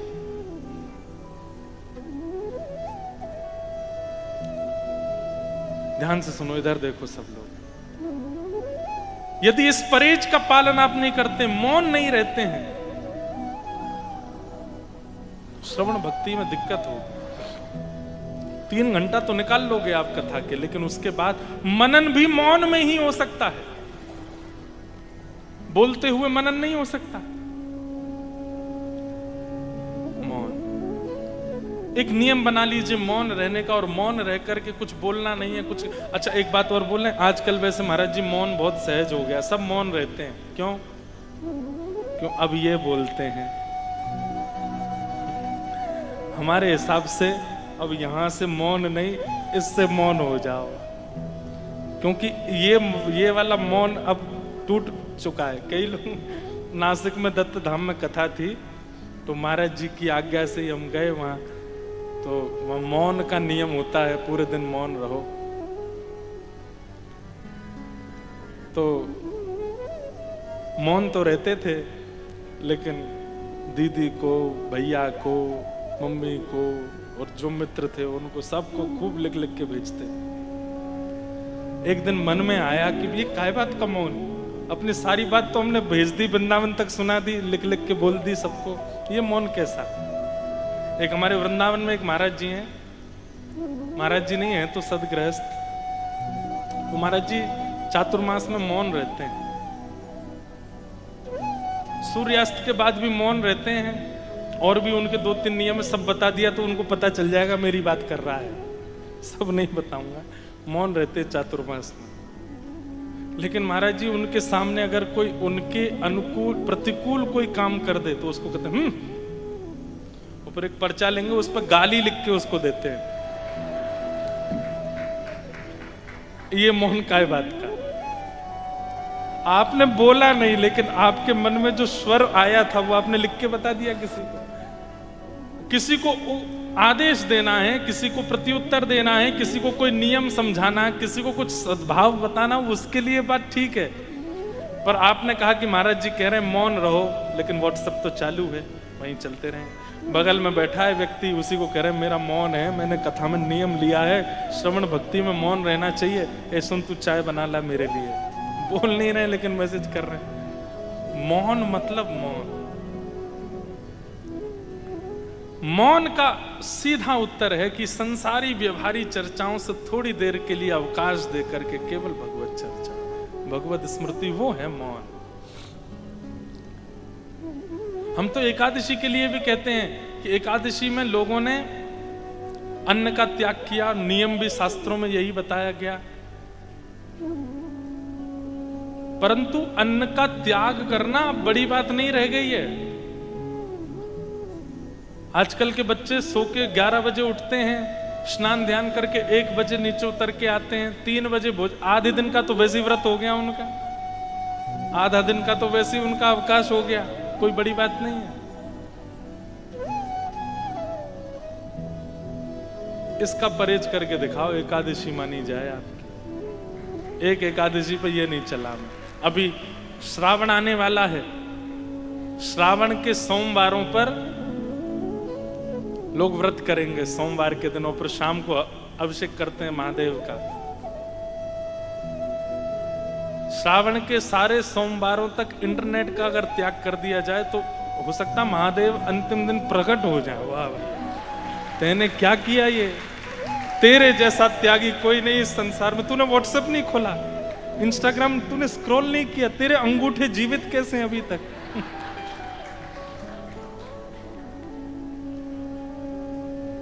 परिस्थिति के अनुसार त्याग की स्थिति बदल रही है। समय के अनुसार जैसे जैसे समय आगे बढ़ रहा है, अब त्याग, अब परित्याग, अब मौन, अब व्रत, उनको भी बदलना पड़ेगा थोड़ा थोड़ा। मौन श्रवण भक्ति का सबसे विशिष्ट अगर परहेज है तो वो है मौन। पहला, किसी की उपेक्षा नहीं और किसी से अपेक्षा नहीं। और दूसरा मौन। यदि आप मौन रहते हैं तो श्रवण भक्ति फलीभूत हो। और कहीं मौन का आपका नियम नहीं है तो कथा में तो आप बोल नहीं सकते। यहां तो आप व्यवस्था से मौन हैं। वैसे तो अगर देखा जाए तो कितनों के जीवन में क्या क्या उथल पुथल चल रही होगी बोलने की, लेकिन यहां व्यवस्था ऐसी है कि आप बोल नहीं सकते। इसके बाद भी थोड़ी देर मौन रह के मनन, ये श्रवण भक्ति का परहेज है।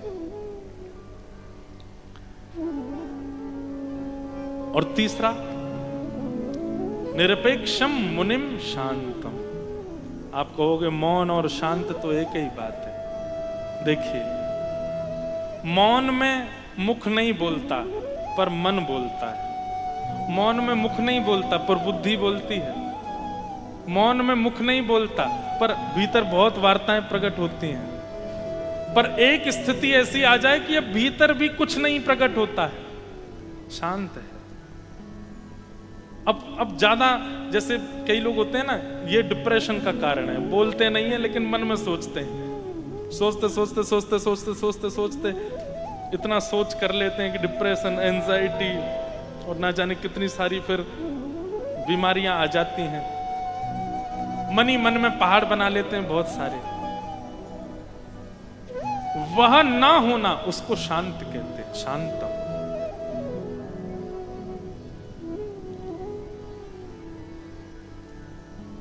शांतम। ये श्रवण भक्ति से, बहुत ध्यान से सुनिएगा, श्रवण भक्ति से, सत्संग से, कथा से ये परहेज मिलते भी हैं। और सत्संग भक्ति को, श्रवण भक्ति को सदा चित्त में व्यवस्थित करने के लिए ये परहेज आवश्यक भी है। ये परहेज भी आपको कथा से ही मिलेंगे। शांत रहने का, उपेक्षा ना करने का और मनन करने का, कथा से ही मिलेगा। बिना कथा के मिलेगा भी नहीं। ये परहेज हैं श्रवण भक्ति को स्थित करने के लिए, लेकिन ये परहेज मिलेंगे भी आपको श्रवण भक्ति से, कथा सुनने से, सत्संग मिलने से। निर्वैरम, किसी से बैर ना करना। कथा सुनने वाला कथा से निकलते समय अगर एक दो को कोहनी मारता है और जाके बाहर लड़ाई करने लगता है तो उससे कितना बड़ा उपहास होता है कि बताओ कथा सुन के आया है और बाहर आके हमसे लड़ रहा है। निर्वैरम, किसी से बैर ना करे। हम तो एक बात कहते हैं, सब संत जनों के बीच में कह देते हैं तो मोहर लग जाती है बात पे। कथा के पहले दिन उस व्यक्ति का चिंतन कीजिए जिसके प्रति आपको कभी ईर्ष्या हुई है या अभी भी हो जाती है। संसार में एक व्यक्ति तो सबके जीवन में ऐसा होता है जिससे किसी ना किसी को थोड़ी सी सही ईर्ष्या होती है। उसकी कोई चर्चा कर दे तो मन में उथल पुथल हो जाती है, अरे उसका नाम क्यों बोल दिया। सावधानी से सुनो। प्रथम दिन उसका चिंतन करना। अभी अभी सोच लीजिए किससे ईर्ष्या होती है। घर का कोई सदस्य है, पड़ोसी है, परिवार का कोई है, उसका नाम बोलते ही आपको लगता है इसकी बातें मत करो और ये तो ऐसा है वैसा है। उसकी उपलब्धियों से आप परेशान होते हो, उसका अभी चिंतन कर लीजिए और 9 दिन नियम रूप से कथा सुनिएगा और 9 दिन बाद फिर से उसका चिंतन कीजिएगा। अगर पुनश्च 9 दिन के पश्चात चिंतन में फिर से उसके प्रति यदि ईर्ष्या का भाव उत्पन्न होवे तो समझो कथा ने आपको स्वीकार नहीं किया, अभी श्रवण भक्ति के मार्ग पर आप आए नहीं। श्रवण भक्ति तो ऐसी है कि कर्ण रंध्र से ठाकुर जी प्रवेश करते हैं। पूज्य श्री रमणरत्ती वाले महाराज जी एक बार बहुत अच्छी बात कह रहे थे कि कथा क्या है। यहाँ जो श्लोक गाए जाते हैं, यहाँ जो भाव सुनाए जाते हैं, शाम वेद के अंतर्गत है। और शाम वेद कब प्रकट होता है? बोले जब ठाकुर जी अपने गरुड़ पर विराजमान होते हैं और गरुड़ जब पंख आकाश में फैलाते हैं और जब गरुड़ जी के पंखों का स्पर्श संपर्क जब वायु से होता है तो जो ध्वनि प्रकट होती है वो ध्वनि शाम वेद है। और वही शाम वेद स्वर रूप में कथाओं में प्रकट होता है। मतलब जब हम कुछ गाते हैं, कुछ सुनाते हैं, कुछ स्वर लहरियां लेते हैं, उस समय वो शाम वेद के अंतर्गत होता है। और शाम वेद तब तक प्रकट नहीं होता जब तक गरुड़ जी अपने पंख ना फैला में, ठाकुर जी उस पर ना बैठे, गरुड़ जी उड़े ना। और गरुड़ जी अगर उड़े हैं तो इसका मतलब शाम वेद चल रहा है, और उड़े हैं तो कहीं तो जाके बैठेंगे। तो कहाँ बैठते हैं? बोले सामने बैठे श्रोताओं को देखते हैं गरुड़ जी किसके कर्ण रंध्र में स्थान पवित्र है, किसके कर्ण रंध्र से चित्त तक का रास्ता ऐसा है कि ठाकुर जी को भीतर जाने में कष्ट नहीं होगा। वहीं से श्री गरुड़ जी प्रविष्ट होकर के उसके चित्त में विराजमान हो जाते। मतलब कितनी सुंदर व्याख्या कि कथा क्या है? उड़ते हुए गरुड़ जी। और गरुड़ जी ऐसे नहीं उड़ते, ठाकुर जी को बैठा के उड़ते हैं और कहीं तो जाएंगे। बोले श्रोताओं के चित्त में प्रवेश करते हैं कर्ण रंध्र से। बस वो अनुकूल बनकर के बैठे कथा। निरपेक्षम मुनिम शांतम निर्वैरम, किसी से बैर ना करे। और जिससे बैर था आज तक वो भी कहीं ना कहीं प्रिय लगने लग जाए कथा सुनने के बाद। निर्वैरम। भगवान कहते हैं ये पंच लक्षण जिसमें है वो श्रवण भक्ति का अधिकारी है। ये पंच परहेज जिसके चित्त में है वो श्रवण भक्ति का अधिकारी। और फिर ठाकुर जी क्या कहते हैं? अनुब्रजाम में हम नित्यम पूये ये तन्य रेणु बिह। ठाकुर जी कहते हैं श्रवण भक्ति का पालन करने वाला इन परहेजों के साथ जब श्रवण भक्ति का पालन करता है तो उसके पीछे मैं ऐसे चलता हूं जैसे गैया के पीछे उसका बछड़ा चलता है। गैया जहां जहां जाती है बछड़ा वहां वहां जाता है। ठाकुर जी कहते हैं भक्त रूपी गैया, और वो जहां जहां जाती है मैं वहां वहां उसके पीछे जाता हूं, उसके संग ही रहता हूं। एक बात तो सिद्ध मान लीजिएगा, भक्ति का स्वरूप नवदा भक्ति से हमको यही सीखना है। हमारा एक ही उद्देश्य है, भगवत प्राप्ति नहीं। नवदा भक्ति से क्या चाह रहे हैं, उद्देश्य क्या है? बोले हम बहुत डोल लिए ठाकुर जी के पीछे, अब ठाकुर जी डोले हमारे पीछे पीछे, हम जहां जाए वहीं बैठ जाए। जित जाऊं उत ठाड़ो ही पावे, जित जाऊं उत ठाड़ो ही पावे। ब्रज की गोपियां, यथा ब्रज गोपिकाना। गोपियां ठाकुर जी को ढूंढने से प्रारंभ करती हैं भागवत जी में। गोपियां ढूंढती हैं ठाकुर जी कहां, लेकिन एक स्थिति ऐसी आ जाती है, गोपियां जहां जाती हैं वहीं ठाकुर जी मिल जाते हैं। अरे कहां बताऊं, गोपी मार्ग बदल देती है, तब दूसरी गोपी कहती है, अरे ये मार्ग इतनो पवित्र, ये मार्ग इतनो सुगम ना है, या मार्ग में तो बड़े गड्ढा हैं, या मार्ग में तो बड़ी आपदा है, तू या मार्ग तो क्यों जा रही है? अरे कहां बताऊं, उन नंद को छोरा मत टेढ़ो सो खड़ो है सामने, बाकी सामने तो कैसे निकलूं मैं, बाकी सामने तो जाऊंगी सुध बुध खोदूंगी, और जन कहा करेगा फिर या हमारे मार्ग बदल के जा रही हूं, बताओ। ऐसी स्थिति हमारे जीवन में है, ठाकुर जी खड़े छुप के निकल रहे हैं, हम जहां जाऊं वहीं आ जाए। माई मेरे श्याम लगो संग डोले, ओ माई मेरे श्याम लगो संग डोले, श्याम लगो संग, श्याम लगो संग, श्याम लगो संग, श्याम लगो संग, श्याम लगो संग डोले। ओ माई मेरे श्याम लगो संग डोले। जित जाऊं उत ठाड़ो ही पावे, पहले तो ही खड़े हैं ठाकुर जी वहां पे।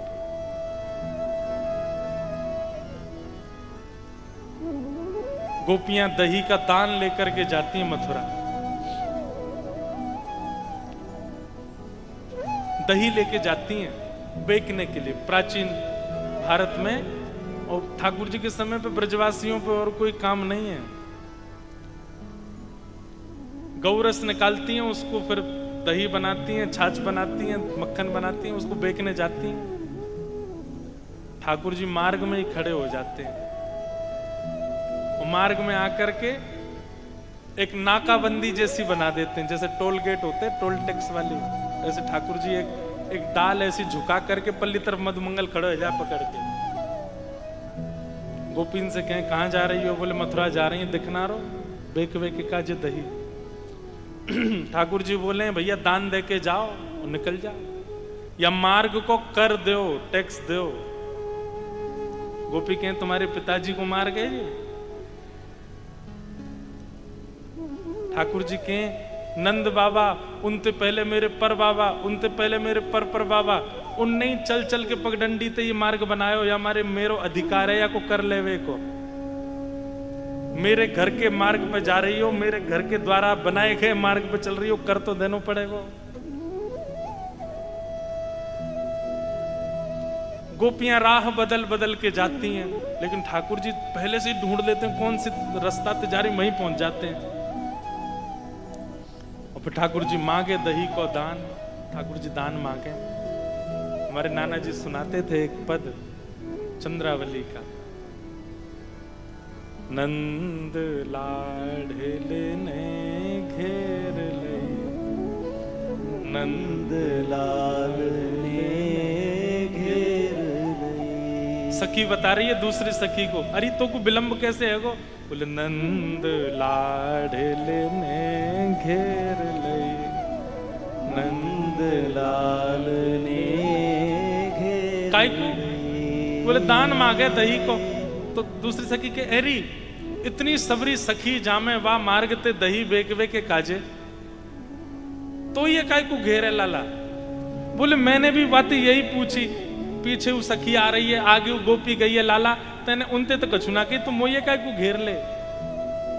ठाकुर जी उत्तर दे रहे हैं, अगली को पत्रो, ब्रजभाषा समझ रहे हैं, अगली को पत्रो पिछली को बासो, बीच की मेरे मन में बस गई, नंद लाल ने घेर ली। अरे सखी वो आगे वारी जा रही ना, पानी मिला के ले जाए दही में, पत्रो पत्रो दही वा को मैं तो ना खाऊं। और पीछे वाली है का बस 2 दिना को पुरानो बास दही लेके जा रही है, बाकी में तो दुर्गंध आ रही है। ठाकुर जी को दूर से समझ में आ जाए ताजो दही कहाँ है। अच्छा एक और बात, ये भी हमारे ब्रज के रसिक जन कहते हैं कि ठाकुर जी रोज सुबह उठते हैं, उठ करके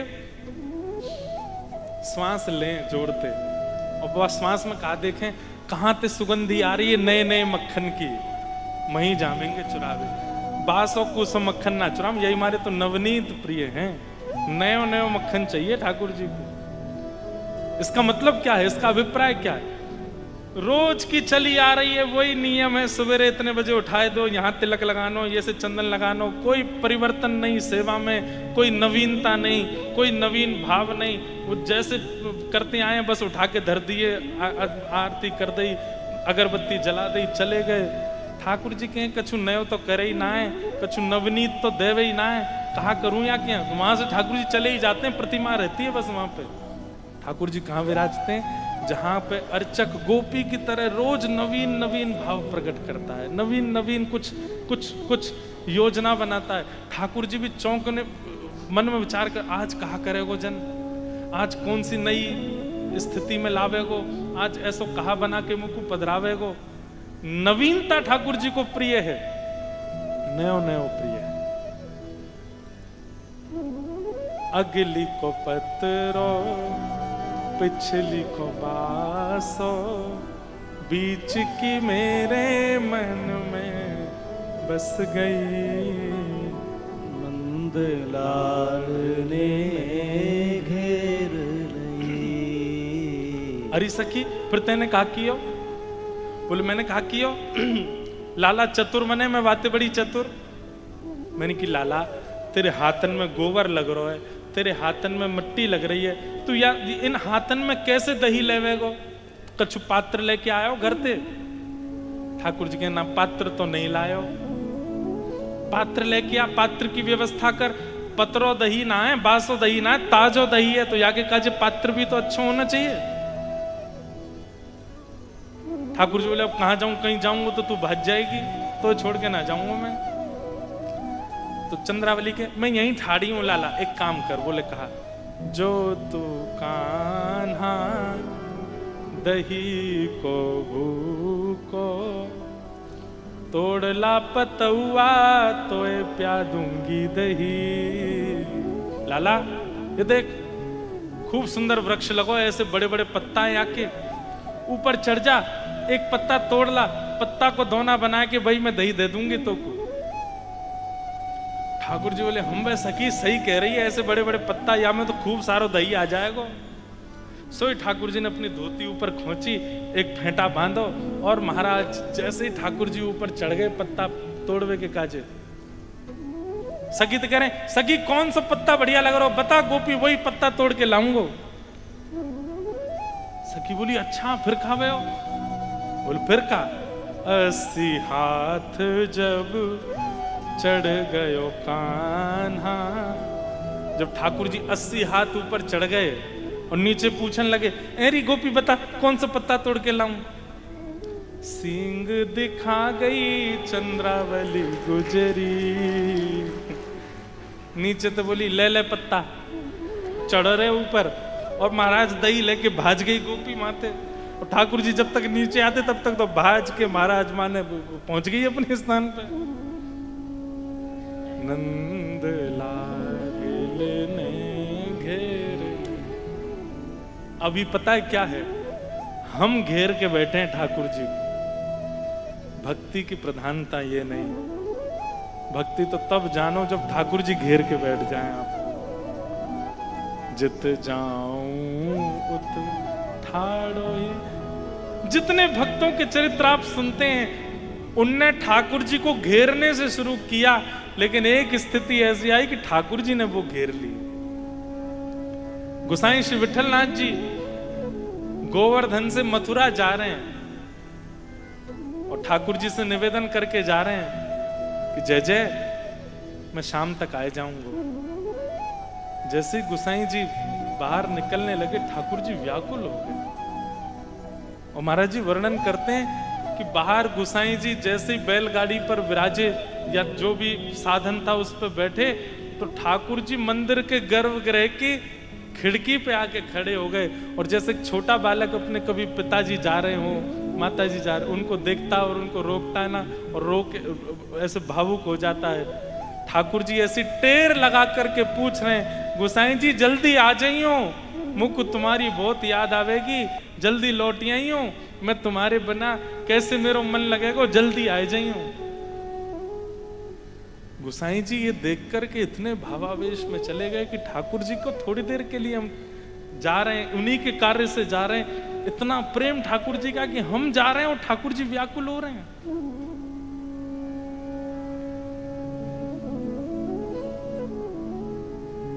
ऐसी व्याकुलता जैसी पहले तो हमारे चित्त में आवे, हम में ही नहीं है व्याकुलता, और वो व्याकुलता जब हमारे चित्त में आवेगी तब ठाकुर जी को एक दिन ऐसा आएगा, ठाकुर जी व्याकुल हो हमारे लिए। इन कथाओं को सुनने का, इन कथाओं को कहने का, इन नियमों के पालन का एक ही उद्देश्य है कि ऐसा प्रेम हमें प्राप्त हो, जैसा प्रेम हमारे आचार्यों को, भक्तिमती मीराबाई को और सब भक्तों को प्राप्त हुआ। वो उसका अनुभव हमको नहीं हो पाता है।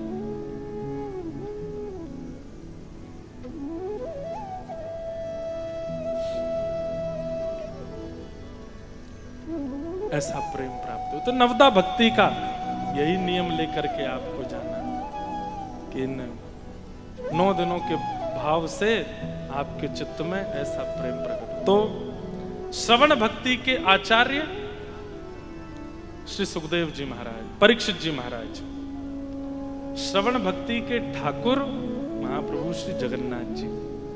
श्रवण भक्ति का परहेज अब बताए तो हमने 5 हैं, पर इनमें 2 प्रधान रूप से हैं।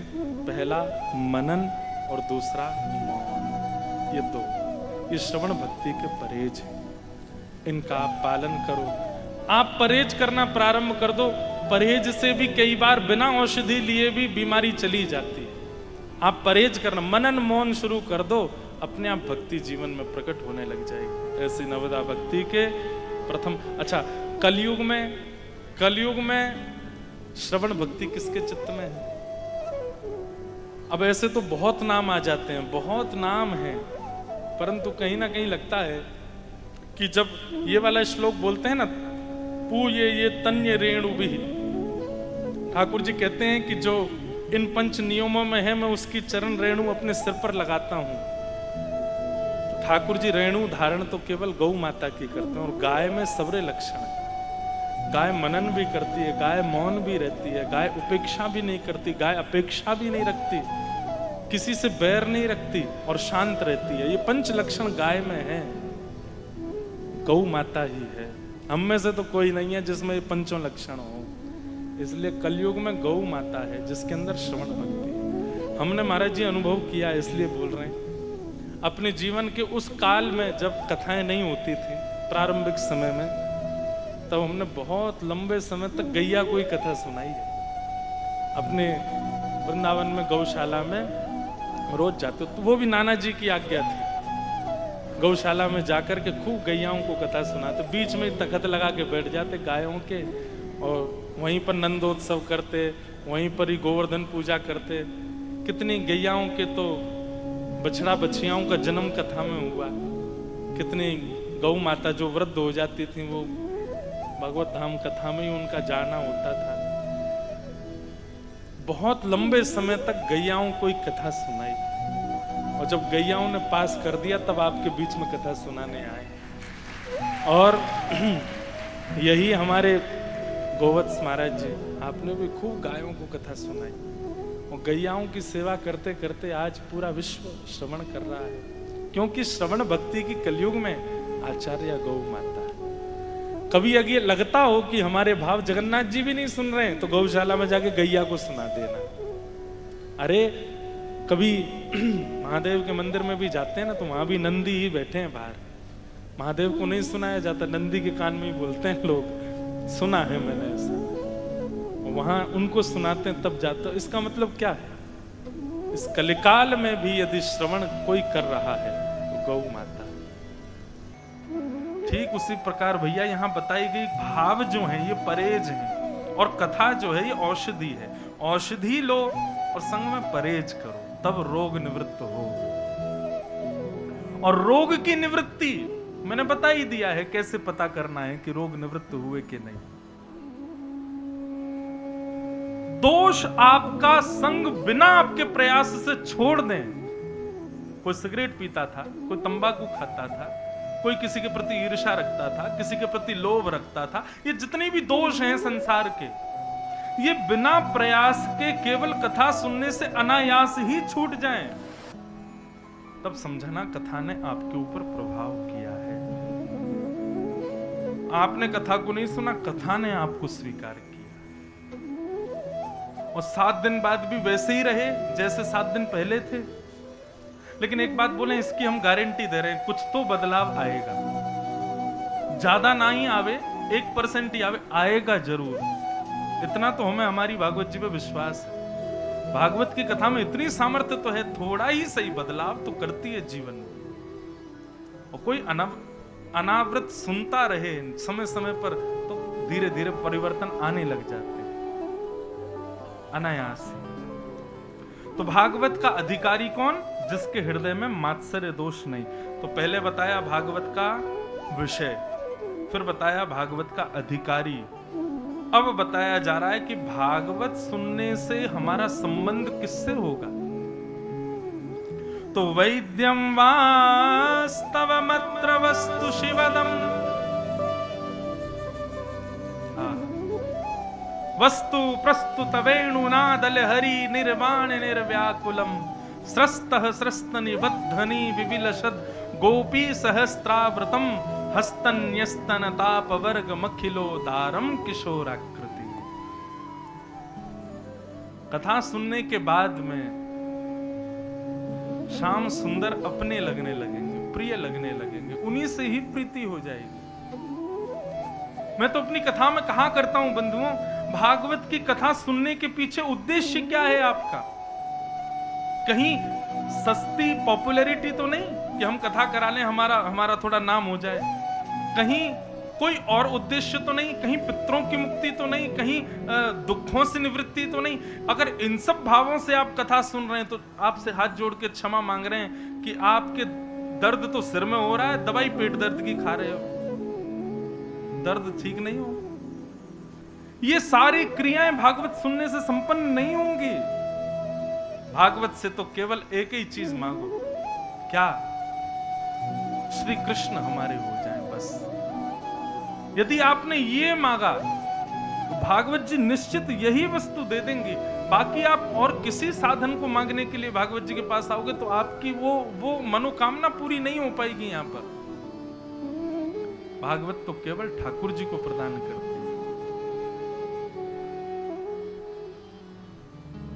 फिर मीराबाई की तरह गाएंगे, हे मायरी मायरी। भागवत ने यदि कृपा कर दी जीवन में तो श्री कृष्ण ही मिलेंगे। और फिर सब जगह यही गाते डोलेंगे हम, जो मीराबाई कहती हैं, मैंने लियो री गोविंदा मोल रे, मैंने लियो री गोविंदा मोल रे। करताल बजा के मैंने लियो री गोविंदा मोल रे, मैंने लियो री गोविंदा मोल रे। यही भागवत का संबंध है। मीरा जैसी भक्ति, सूरदास जैसा प्रेम, कुंभनदास जैसी आसक्ति कृष्ण के प्रति प्रकट होने लग जाती है कथा सुनने के बाद। सांसारिक विषय भोग कामनाएं यदि पूरी करनी हो तो कहीं और जाइए, यहाँ तो केवल कृष्ण ही मिलेंगे। लेने हो तो बैठो, नहीं तो जाओ। यहाँ तो केवल कृष्ण प्राप्ति के भाव से ही रहिएगा। मैंने लियो रे गोविंदा मोल रे, मैंने लियो रे गोविंदा मोल रे, मैंने लियो रे गोविंदा मोल रे, मैंने लियो रे गोविंदा। ओ कोई कहे कारो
बजा के गाओ भाव से।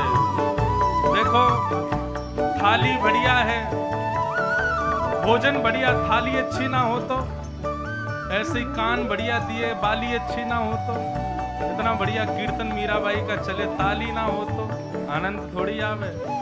भाव से दोनों भुजा उठा के करताल बजा के गाओ। बोल भरतपुर बिहारी लाल की।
मीरा के प्रभु गिरधर नागर, ये तो आवत प्रेम के मूल है।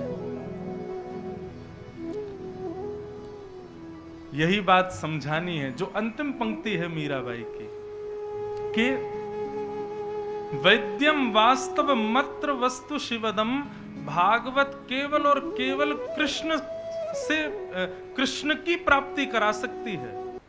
भागवत से और कोई मनोकामना मत रखिएगा, क्योंकि भागवत का विषय यह है कि 7वें दिन आपके अंदर प्रेम प्रस्फुटित होगा, और जब प्रेम प्रस्फुटित होगा तो प्रेम के वशीभूत कृष्ण ही मिलेंगे और कोई नहीं मिलेगा।